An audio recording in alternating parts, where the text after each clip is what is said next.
special surprise guest. Who could that be? Come in.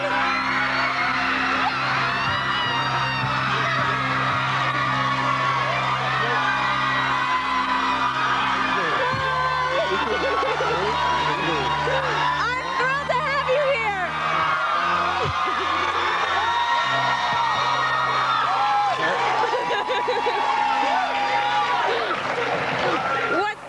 What's that you got there? Your director, Bob, told me a little secret that you had.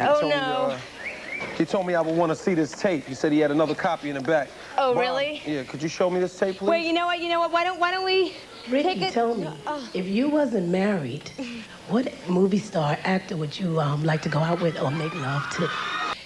LL Cool J.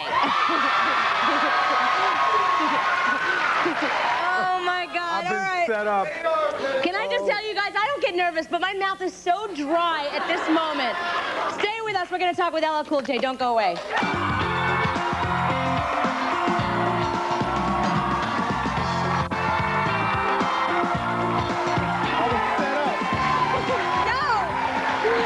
Oh, boy.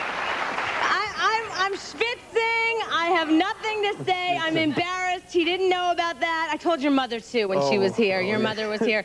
It is a Scream Fest here on today's Halloween show. How do I know? Well, because the ladies in our audience have been screaming because I am hanging with the amazing LL Cool J.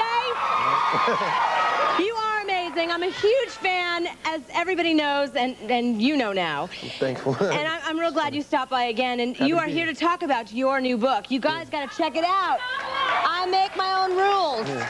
I noticed this little parental advisory. What's that about? Well, I have two versions of the book. I have a parental advisory version in case parents don't feel comfortable with their kids reading some of the things that I talk about in that particular version of the book, like the sex chapter and some of the other things. I wanted to make sure... Oh, that's the reason these ladies would be buying the book. All right, make sure you pick up the book with that little sticker on it if that's what you're interested in. I just wanted to make sure that parents had a choice, because I think that it's important that, you know, while I want to reveal the truth to hopefully inspire some lives and show where I've been irresponsible at times and at times responsible, I still wanted to, you know, make sure that I was covering my ground and making sure that I was taking care of the young kids too, you know? How great. And I think when I did reveal to the audience that I do have a little crush on you, I think it's partially because you are so real to your audience. I mean, what you see is what you get. When I talk to you backstage and when I talk to you out here, you're the same guy. Well, I try to be as honest as I can. You know, that's why I didn't put together a book and try to put myself on a pedestal. I don't claim to be a saint. You know, I can't walk on rice paper and not leave footprints like that cat in Kung Fu. I just said that earlier, but it's true. And, you know, I like to be honest because at the end of the day, it helps me sleep good at night. You know, when people come up to me, that's why I don't let them, like, paint my eyebrows darker and make my mustache thicker and, you know, do the little, you know. You don't need to do any of that, all right? No. Let those dimples show. But let's talk about some of the mistakes that you made. You are a recovering sex addict. Well... Wow. You're a recovering sex addict. No, actually, you know, it was more of me watching pornography than it was, you know, the sex itself. You know, I was more watching pornography to escape. And I had like 15 or 20 tapes, and I was constantly just watching pornography. And I started saying to myself, wait, but I can go to the right chapter. I mean? You also had the real thing. Oh, no, I did, but I wasn't as addicted to the real thing. I was more like just kind of enjoying myself. And you and your buddies had like a key word for when you saw like a particular target. Yeah, Maine. Maine, why Maine? Because Maine was my first real experience with like a hot, what I thought was a hot groupie at the time. And so every time we see a girl we like, we say, yo, Maine, you know, and it was like a cold thing. But, you know, I'm not that proud of that because, you know, at the end of the day, you know, that's not that cool, you know. But, you know. It was cool the first time. Oh, it was cool the second time. But it's just after a while you have to prioritize your life. You know, I can't have them all. You know, but at that time, when you're 19 with a couple of $1 million, you really ain't trying to hear that, you know? Right. And especially coming from where I came from and just having this new experience and it was just new for me and different. And I think that I wish I would have handled it differently, but at the same time I don't, because if I did, I wouldn't be able to write this book and hopefully help other people not to make those same mistakes. Because the reality is, even though it sounds like fun and we could glamorize it, at the end of the day, you could end up with AIDS, you could end up with HIV, you could kill yourself. And you went through a period where you did get tested for HIV. Man, yeah, and yeah. it was 2 weeks of hell for you. I know anyone that's HIV negative but has taken a test knows that those couple of weeks waiting for that test. Oh, yeah. My, ring! You know, it's like the phone rings, beeper going off. Oh no, it's the doctor. I'm finished. I'm through, you know, but I just, you know. God was looking above you. I'm thankful. I'm very thankful. And for those, but if you do have it, you know, you still can't give up your life. You know, you can't like just give up on yourself. You still have to persevere because there are a lot worse things that can happen to you. Believe it or not. So, you know, no matter what's going on in your life, you still have to believe in yourself and have faith that you can live and have a healthy life. So how did you cut off that stuff from your life? It was a maturing process, but the thing that really helped me was hitting rock bottom and realizing that all of the people around me that helped me do all the things that I did in terms of like drugs and like sending them for the champagne and all of that, the girls and all of that stuff, all of the people that were around me, when things got rough for me and when my album flopped and when they weren't around, right? You know, they were gone, and that was like an awakening for me. A turning point for you. Yeah, realizing that I was alone. What do you want to know? No, I don't want to know anything. I just want to say that it's amazing that I think that you and your wife have an establishment where all the women you work with mean absolutely nothing to you. Yeah, it is. It is like that. That's right. It is like that. That's another thing. I mean, but wait a minute. But that's, you know, it's not that they mean nothing to me. I mean, they're working with me, they're human beings, but I just, you know, I have an intimate relationship with one woman, that's all. Yeah, and that's another thing I find attractive about you, LL. Yes, hi, ma'am. Hi. I finished your book yesterday and I enjoyed it, and I was wondering if you could autograph it for me. Oh, yeah, I'll autograph it. Okay. Yeah, during the commercial break, maybe. Yeah, I'll autograph it. Hi, ma'am, hi. Are you as excited as I am that he's here? Excited. Thank you. Hi, my name is Michelle. Hi, Michelle. Love to you, son, Anthony. I love what you just said. And another thing, do you have a videotape where you're going to make, you know, of the what? book that you just... A videotape? Oh, a movie. Are you going to make a movie out of your book? Oh, a movie. Well, we're talking about eventually making it a movie. We are talking about that, yeah. Who do you want to play you? I don't know. Me? I can't play me at 16, though. I was like, I had to go on, you know, they already complaining about Fen. It would be a little ridiculous. We know LL is being surrounded by the glitz and the glamour that his aura has created, but it hasn't always been this way. We'll learn more about where LL Cool J came from when we come back.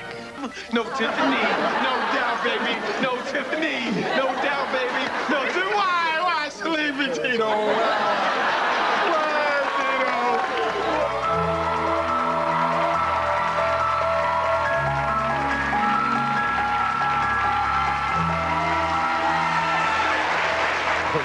Welcome back. Happy Halloween. I am back with the author of I Make My Own Rules, LL Cool J, and that, of course, was your hit show on UPN Monday nights, In the House. You are a busy guy. Yes. And you have a new album, too, and we're going to talk about that later. Okay. But let's talk about your history and where you came from. You are certainly... You've changed a lot in your lifetime. Yeah, I have. I've been through a lot of things. When you talk about my history, you know, I was, as a child, I was a victim of child abuse. I had to deal with that for like 3-4 years, from like age 8 to like maybe, I don't know, 11, 12. This was your stepfather. Yeah, my stepfather, and that was real rough for me. And that's what, you know, but I don't want to like dwell on the abuse. It's more how you react to it and how you respond to it. You can either be, you know, you can respond like a piece of coal does to the pressures of the earth and become a diamond, or you could crumble. It's up to you. You know what I'm saying? But how did you turn yourself into a diamond? I just, you know, one of the things that helped me the most, first of all, was my grandmother, who said, you know, would always tell me, you know, and I always say this: if a task is once begun, never leave it till it's done. Be thy labor great or small, do it well or not at all. That was one thing. And my grandfather, just seeing him, you know, get up every day and go to work and work at the post office. See, the real heroes aren't really the guys who make all the money and they're famous and they're stars. Those aren't the real heroes. The real heroes to me are the guys that just get up every morning and struggle and take care of their families, you know, and just, you know, get their hands dirty, you know, and work hard. And seeing him do that every day just made me stronger. You know, that made me stronger. You know, when I would go there on the weekends and see my grandfather, who at age 72 went back to school and got a degree in engineering. I mean, this guy was amazing. When I see somebody do that, it just made me want to keep striving. So, you know, I didn't let the abuse break my spirit. You know, it's kind of similar to that character that Denzel played in Glory when he just shed a tear, but he, you know, other than that, you just have to be strong. Yeah, but I mean, this went on for 4 years. Yeah, you were his personal rough. slave. Yeah, it was rough. I mean, you know, ain't nothing like taking off a pair of funky boots with somebody every 5 minutes. That's oh God, it's nasty. And you would get a beating for going in the refrigerator because you were hungry. One time I fell asleep under a tree, like in front of my house, because it was in Long Island, and like he Todd, come here, and you know I didn't hear him because I was really asleep. He thought I was pretending, put me on punishment for a whole summer. And one time you were punished during Christmas for no reason. Yeah. It was rough, but you know I was a funny kid because I took my old bike, washed it, and put it up under the tree and pretended it was new. That is so great. That's I got incredible. a bike and I just rode down the block. It's new. It's new. I'm convinced. You were an actor even back then. Yeah, I was with it. So you know, I don't want to bring put a down on the day, you know, because I know that you guys don't always want to hear all those like heart, you know, those gut wrenching things. But it was rough. No, and I think we also you are such a positive example for all of us out there to see where you've come from. It's great for us. Whether you're dealing with, you know, physical abuse, sexual abuse, mental abuse, or anything like that, psychological abuse, at the end of the day, you have to define and determine your self-worth for yourself. You really do, young ladies and men alike. You have to define who you are as an individual, and you have to look inside of your own soul and face your own demons and exercise your own demons. Nobody can do that for you, you know? Has your past changed the way you treat your children? Has it made you think twice about how you treat kids? My past has shown me, you know how they always say, oh, well, someone who was treated this way as a child, when they grow up, they're going to treat people that way? You have to break that cycle. You know, you have to look at it like, look, treat others the way you want to be treated. You know, I try to give my children all of the love and the nurturing and all of the pleasant experiences that I didn't have. You see what I'm saying? As opposed to like being like, you know, dear, what is it, dear dad, like dear mom, or what Miss Mom, or whatever that movie was. Right, you know, right. What was it? Mommy Dearest? Right. Yeah. Instead of being Daddy Dearest, you know, I try to do positive things with my kids and make sure And that you they even know have a they're sneaker company. A boot and shoe, yeah. Yeah, We got you a pair. That is Najee, so these are new cool. boots, yeah, these And are the Najee is boots. one of your children. Yeah, that's my son's name, and we got new boots, and they're coming out, and they'll That be out is soon great. and stuff. And they're, you know, those are for you. They're a little big, though. Thank you. They're a little big. Maybe your husband could. My feet have grown since I've been pregnant, but let me get some questions. Yes, you're waving your hand. Yeah, come on over here. What would you like to say? I'd like to ask if I can get a hug. Yeah, I'll give you a hug. Wait. Let me just warn you. I hugged him. He's done how many interviews so far today? Oh, now you gonna put me on the spot. No, I'm joking. Go ahead. All right. Sir, I'm going to get to you because I don't think you want a hug, too. Or maybe you do. Hey, what do you want to know? But I just want to say, you know, I got mad respect for what you do. You know what I'm saying? I find myself to be in that same position where I'm switching my life around from a lot of negative things that I was doing, you know, and turning it into a positive, you know, and like just, and I understand completely what you're saying, and it's not putting a downfall on my day, you know what I'm saying? Actually, it's enlightening me and making me think even better where I need to go to. You know what I'm Thank saying? you. I appreciate that. That is so cool. That must make you feel good. It does. It does. That's what it's all about, probably. Absolutely. Yes, ma'am. I just wanted to know if the song Candy Girl on your album, did that reflect from Simone? Yeah. It did. Yeah, yeah. It's, you know, meeting her and that all of the things that we went through, the ups and downs in our relationship, and inspired me to like write a song. You've been married to her for how many years now? 2 years. 2 years. Yeah. Amazing. Incredible. Oh, there she is. She's a hottie. Yeah. Well, it's Halloween, and we really need a treat here. Would you do us the honor of performing for us?